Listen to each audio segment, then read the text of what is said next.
तर मला सांगा तुम्ही ही दिनचर्या कशी असते, म्हणजे चारा कसा सकाळी आणता आणि संध्याकाळपर्यंतची सांगा ना थोडं. सकाळी उठल्यानंतर झाडझूड करायची, हम्म. थोडाफार भुस्सा साठवून ठेवले, ते भुस्सा कुट्टी गिट्टी त्याला टाकायची, हम्म. पिल्ल्याला चारा आणायचा. तिथून पुढे मग 11-12 वाजच्या नंतर मग त्याला चरायला सोडायचं.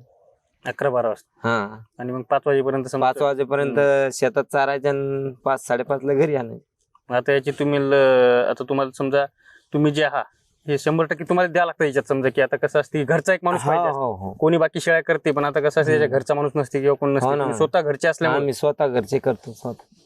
मग आता विचारायचं होतं की बाबा पावसाळ्यात पाऊस येतो समजा, त्याच्यात कसं याचं हे मॅनेजमेंट करायला लागते कसं. पावसाळ्यात कसं आहे, पावसाळ्यात पाऊस पाणी असला तर मग ते घरचाच चारा पाणी करतो आम्ही, हम्म.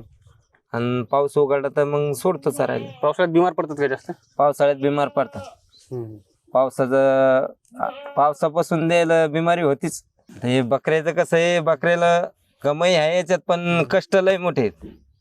हे इतकं बी सोपं नाही. सगळं घरातले माणसं सगळेच भिडून काम करावं लागतं. तिथून पुढे ते काहीतरी थोडंफार त्याच्यात राहतं, नाहीतर एका माणसाच्या भरोश्यावर काम होत नाही. बरोबर.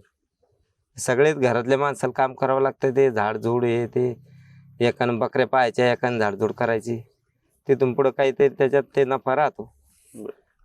असं आहे त्याच्यात.